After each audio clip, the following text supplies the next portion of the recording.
We are joined by Georgia head coach Kirby Smart, along with student athletes Stetson Bennett and Kevon Bulliard. Following an open statement from Coach Smart, we'll take questions for our student athletes first. But Coach, the floor is yours for an opening statement. Yes, it's Javon Bullard. I want to make sure we said that correctly. But these two young men are special to our program. They've done a tremendous job. I don't know that we have two players that embody toughness more than these two guys. Bullard's had injuries throughout the year. Has done an incredible job. Stetson speaks for himself. The way he leads, the way he prepares, his mental makeup is such of a quarterback that believes he can make every throw. And what he did tonight was truly amazing. I mean, probably had his best game of his career, in my opinion, with some of the checks he made, some of the decisions he made, just really elite. I want to thank our fans for traveling all the way out here. I hope they understand the message I'm about to say. They can't take it for granted. You know, you can't take opportunities like this for granted, and they showed up in full force, and they better never get tired of it because we need them here. We need them to back us, and you can't become complacent as a fan, and we can't become complacent as coaches.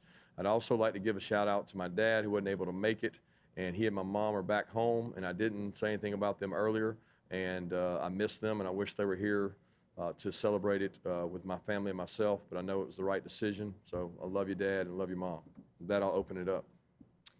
Thanks, Coach. Again, we will start with questions for our student athletes first. We'll start over here on our far left. Donnell Suggs, the Atlanta Voice. This question's for Javon. Have you ever played a better game than you played today? I can't really answer that right now until I look at the tape, but it's a blessing to be up here speaking in front of you all tonight.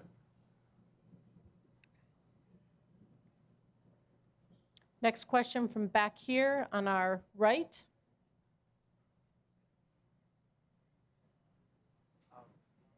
Stetson, if you can go back a few years, signing day, you were getting ready to sign with Louisiana Lafayette. Georgia called you. You ended up signing with them. What would you have said if someone at the time told you what would happen since then? I mean, I wouldn't believe them. I don't know. I would have been like, good thing I signed with Georgia, you know. Take our next question from right behind. Question for Stetson. Coach Smart calls that timeout when you're coming out of the game. Just what was the emotions like in that moment walking off the field? Yeah. The huddle, because I told all the guys, they're like, what are we doing? Why don't we have a play? And I was like, well, they're going to let me walk out of here. And but in the huddle, you know, just as simple as it is, just one last huddle with the guys, you know. And that was special. And coming off seeing Coach Smart, that was really cool, and I appreciate that. It's the first time he's ever walked off that I was hugging him. Yeah. Go right here to our right in the middle aisle. For Stetson, right down the middle here. What plays did you check off that Coach Smart was alluding to, and do you think this was your best game? I mean, there were a few ones, just what he was saying, some that we had shots where we checked to a run because the look wasn't there, and a few where, you know, actually the one before the touchdown to AD, before the half, I checked it at a post, I actually missed that one, but you know, there's some other ones in there. And as far as best game, I don't know. I don't know. Again, I'm going to watch the tape. I'm going to enjoy watching this tape, and we'll see after that. He saw a max blitz, and he beat the max blitz and ran for a first down in one of the biggest plays of the game, which takes a phenomenal athlete, and he knew what was coming, and he set the guy up. And he did a change of protection and made an elite throw. He schemed up a run, ran a midline run, which nobody runs. He ran for a touchdown because he's got a tackle that's like a tight end out there in Broderick. And when you got a quarterback that can do the protections and check things and know what the defense is doing, but yet still beat you with your feet, you got a high-level quarterback. And people have slept on Stetson Bennett for too long. He needs an opportunity to play for a long time at the next level. Next question from the aisle right here to our slight left. Hey, Stetson, there's people saying you're the best quarterback in Georgia history. Just when you hear that, what does that mean to you to even be in that conversation? I mean, there's so many different variables that go in, scheme, players around you. I mean, I've been with Monk for 3 years. We brought back pretty much the entire core of our offense from last year, so we were all clicking. So I don't know. We had a really good offense. It makes me proud, of what I've accomplished when I hear that, because it means I've done some things right. But I don't know if it's accurate or not. We've had I grew up watching Murray and Stafford and Shock and Green and who's to say those dudes were all, amazing. Go back here to our far left in the back. Stetson, I know you didn't want to talk about the NFL. This game was over. This game's over. Career's over. What do you want the NFL to know about you as they begin to scout you for that level? I don't know. I've been here long enough. I'm sure there's some game tape. I don't know. I'm a hard worker, pretty good at football, smart, but they'll see that. I don't know. That'll take care of itself. Today, we're national champs. I'm going to go right here to our right in the middle. This one's for Coach Smart and you, Stetson. Obviously, some roster things you can't predict, like quarterbacks transferring out and having a little bit of instability at the position. But kind of by necessity, you've been forced to develop some of the players on your roster, in addition to bringing in these top-level recruits. And I know football is a development game as much as it's a recruiting game, but, where do you think in that balance this team falls? And, how important was, players getting better under you to being able to get back to this point of back-to-back titles? It was a big part. You lost whatever it was, 15 draft picks and however many portals. You guys have reported it over and over, and we didn't gain anybody. So the development part was super, super important. I'm going to tell you another important day was about 3 days from right now last year when he came in my office and he said, I'm trying to decide if I'm going to come back or ride off in the wind. He goes, I don't understand. Everybody's telling me that I should just ride off in the sunset and be the legendary quarterback that won a national title. And he said, that's just not who I am. And he's like, I don't get it. Why should I do that when I have an opportunity to play again? Like why don't we go win it again? And I'm kind of thinking, well, that'd be nice, but we lost 15 draft picks. I mean, it might not be that easy this time. And he had full conviction that he wanted to come back and go opposite of the mainstream. Like all he wanted to do. He was here, I think, a year with Jake, and he knew that Jake had left early, and he brought it up to me, and he said, I want to play. I want to go play football and prove to people that this is no fluke. We can do this. And he did everything he said he was going to do. We're going to go back here on our left. Again, as a reminder, we're going to wrap up student-athlete questions first. Hi, Stetson. Tonight your team did something that hasn't been done very often in the history of college football and hasn't been done in a number of years. So what's that feeling like for you to achieve that? Yeah, it's special. It seems like for the past 3 or 4 months we've been looking, see if somebody could beat us, and we just, ran out of games. Nobody could. Next question over here on the aisle to our left. Yes, Stetson, I know that it's tough to put things in perspective right away, but given the trajectory of your career and the ups and downs and leaving and coming back and fighting to be QB1 finally, and then having the success you've had last year and this year, how do you put it all into perspective? And do you feel like maybe you're kind of an example for all those other grinders out there that are facing the same battles? I don't know. I think the coolest thing to me is in 20 years when this is cool to us, we all come back and we're talking about how Bull intercepted that ball before the half and then I threw it 80 for a touchdown, right? That's the coolest thing because this team loves each other. When Coach Smart says he's never had a group like this, obviously I hadn't been in this, whatever. He's right. We love each other. Every single person on this team would do anything for each other. And, it's a special group, man. All right, we'll continue with questions. We are going to keep the student athletes up here. Please just let us know who your questions are for. We will address Coach now as well. So we'll take our next question from right over here on the side. Thank you.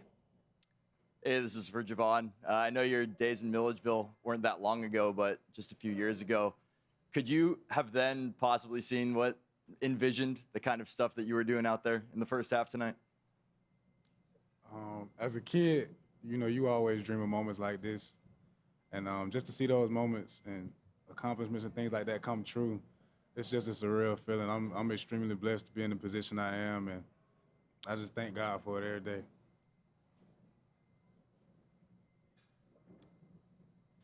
Next question over here on our right.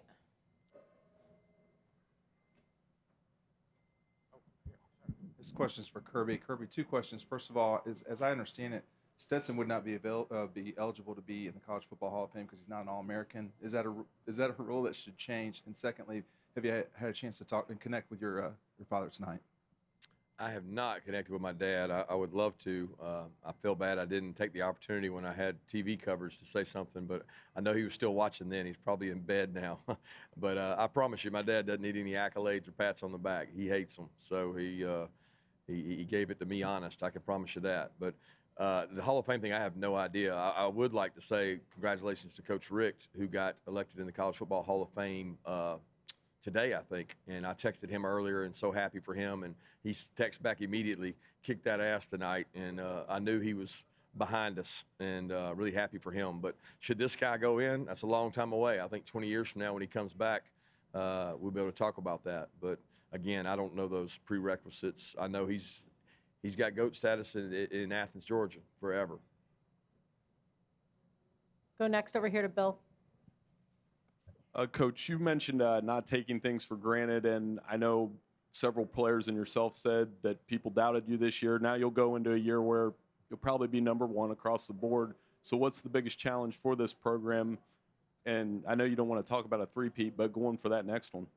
The biggest challenge is the same thing it is in all of the world we live in today. It's society we live in, entitlement.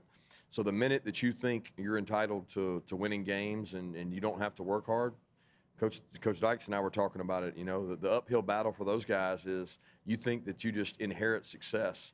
And I personally think next year is going to be a much, much more difficult challenge over this year because we had so many guys leaving last year. We got a lot of guys coming back. And unfortunately, this one right here is not. And tell you a quick story. I walked into they got a real nice head coach's office in that room over there. And I don't know if Stetson knows this, but I walked in and my 10-year-old son, Andrew's bawling. And I was like, oh, no, somebody's hurt his feelings. Somebody's thrown him down. Somebody's done something to him. I said, why are you crying? You're going to ruin my moment. He said, Stetson's leaving.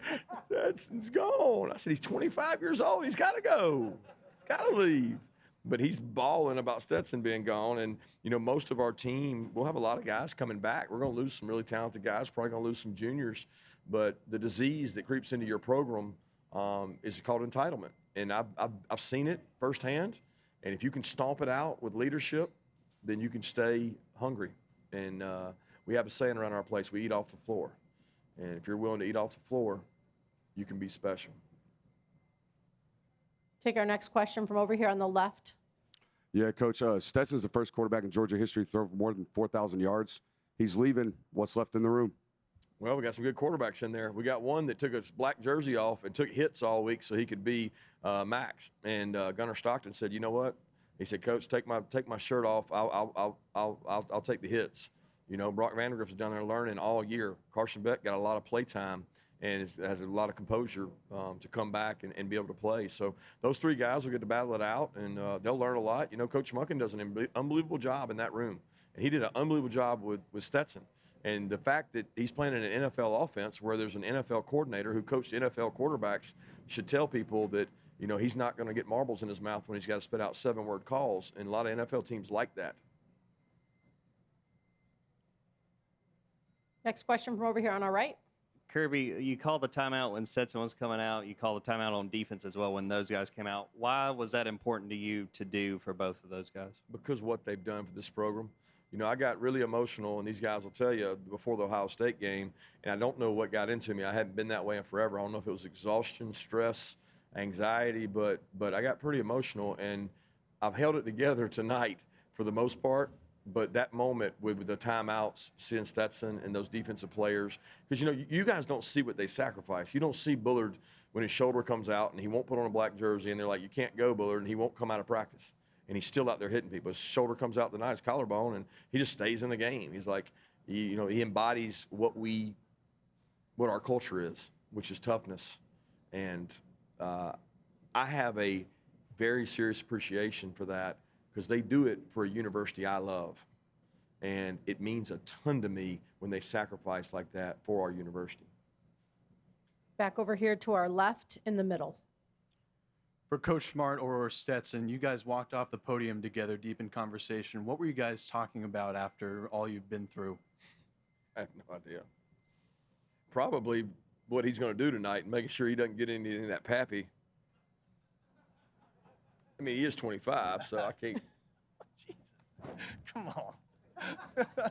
Nobody got that joke, I guess, but compliance will make him pay it back.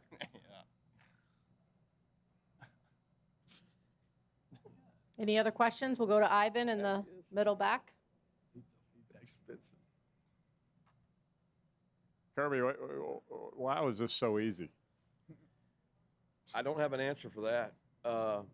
I think preparation was really good. I'll be honest with you. I was a little concerned that we were tired. I had apprehension about, you know, a couple of the practices we had, and Stetson's complaining to me about not having enough free time when we were in Athens. He didn't want to come in as early, and I thought, you got one chance to be legendary, and I'm not going to leave any regret out there. And did you not? And but I called some seniors in, and I said, look, guys, if y'all want me to cut back, I will. I don't know, you know, from TCU's perspective how things went. I did have a feeling that our offense had a really good plan. And as I watched the offense each day, I was like, we got a good plan. If we execute this plan, we're going to attack these guys, and we're going to be really aggressive. I was really proud of the defense after two outings that we did not perform well. You know, they have a first-round receiver. They got a Heisman Trophy quarterback that was in the finalist.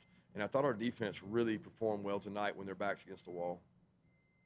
Just a couple more here. We're going to go right here to the middle on the second row. I can throw you under the bus now. Stetson, can you talk about the fact that you guys had a tremendous performance? And what was the motivation that gave you the ability to save your best for the last? Yeah, I mean, we had confidence in the plan. You know, we left some plays that we didn't even call. And we missed some shots, but, you know, it's the last one. I mean, it was the last one in this G. It was for the national championship. It was, you know, against, you know, Max, who's a great quarterback. And I know from New York. But, I mean, if you can't pull out your best in a game like this, or at least your best effort and best, you know, preparation, then, you know, maybe this isn't for you. But I don't know. Confidence in our guys, and everybody played really well. Go next over here to the aisle. Stetson, I think it was before Ohio State, you talked about, you know, that you like the idea that overlooked guys and under-recruited guys are going to look at your story. After a performance like this, you're really going to be one of those guys when they look at players who go from walk-on status to stardom, you're going to be at the top of that list. Have you thought about the kind of example you set for other guys with that? No, I mean, you know, when I was growing up, you know, you still got to be the best, right? Like, it doesn't matter if you know, people doubt you. People doubt me. Well, you got to be good, right? I mean, you know, I always used to, I enjoyed, you know, growing out my hair, wearing glasses, you know, and then going and winning the camp. Like, that was, you know, my thing. So, you know, if you are an under-recruited guy, you are an yeah, soak that up, but, like, you still got to be the best. Go, like, be spiteful out there. Be a dog. Like, you got to. But, you know, hopefully in 15 years, there's some kid out there who's being a stud, and he remembers watching us play. Next question right here, same area. Yeah, Kirby Smart.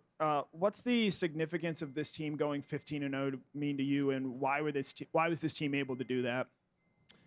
The significance is there's no blemish. You know, I don't know, I had 4 national championships at Alabama, and I don't think we had but one that was undefeated, and that one was really special. And it was like, you know, sometimes it takes a loss to like galvanize and put your team in a spot to win. It did that last year. And it didn't take that. I always tell guys, do you have to take a loss to learn? I mean, why?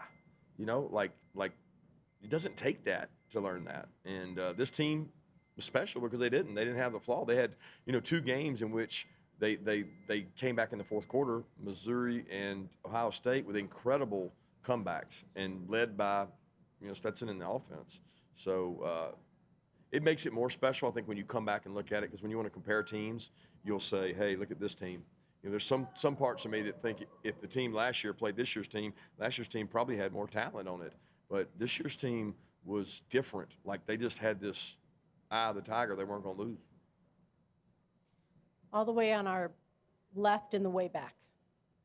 Yeah, Kirby, a person could watch a lot of college football and very seldom see the level that your team has attained several times this year and other times. Have you yourself thought about that at all? And it sort of admired where the caliber this team has reached? I tell you what I admire is like the consistency with which they do it. I keep thinking that if you press the gas pedal too hard, you know, you're going to run out of gas and they're going to be exhausted. I kept thinking maybe mentally the LSU game, and then, you know, doing this and doing that, and then practicing this and going to Ohio State, emotional, just roller coaster. Maybe we're just out of gas, and they never run out of gas. So that goes a lot of credit to our strength and conditioning program, our training staff, our kids committing to actually doing that. Like they actually go out and hit each other in the 15th week of the season over and over again, and they enjoy doing it. That's just not normal in today's day and age. People want an easier pathway. So the coaching staff, Coach Monken and his offensive staff, Coach Schumann and his defensive staff, and then the special team staff, wow. I mean, every week they brought it. They brought a great plan. They brought a unique plan and made the most of the players that we have. We had a lot of guys injured during the year. You know, the receiving corps just was, it's like a luxury these last 2 games. I'm looking out there, I'm like, we're throwing Arian out, AD out, Ladd out. It's like, you got all these weapons that really helps you to be successful. And that consistency in performance is hard to find. And I do admire the people that buy into what we sell in our organization. Last question right here on our right, standing up here. Kirby, kind of following that up, I know it takes great players and a lot of work on the right plan and everything, but can you just sort of step back and sort of say what it means to you to come back to Georgia and build a dominant program?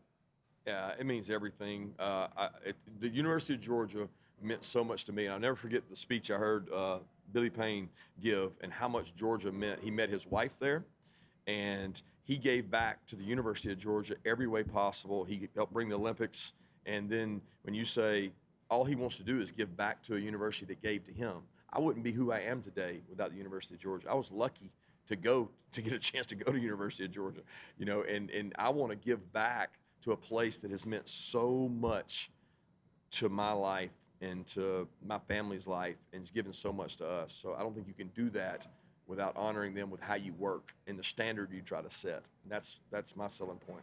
I do want to say one other thing before we finish. Is that the last question? Yes. I promised our guys, and y'all know I did this, and y'all tell them, somebody write a really good article, because our defensive scout team did the most unbelievable job. When we got TCU, I called them all in. I had the coaches meet with them. We made them meet and become this defense, and we said, we're going to do it better than they do it. You're going to watch tape. You're going to sit in here. You're going to learn how to do it. We had a guy, C.J. Allen, that was number 6. He did it as good as they did it. We had Collins be 57. He did it as good as they did it. We had guys be their guys and do their defense exactly right. And to the last day we were walking through in there, they were given an unbelievable look. That set our offense up for success. Scout team makes a difference. And we had a hell of a scout team to give these guys a look. Thank you guys so much for the coverage this year.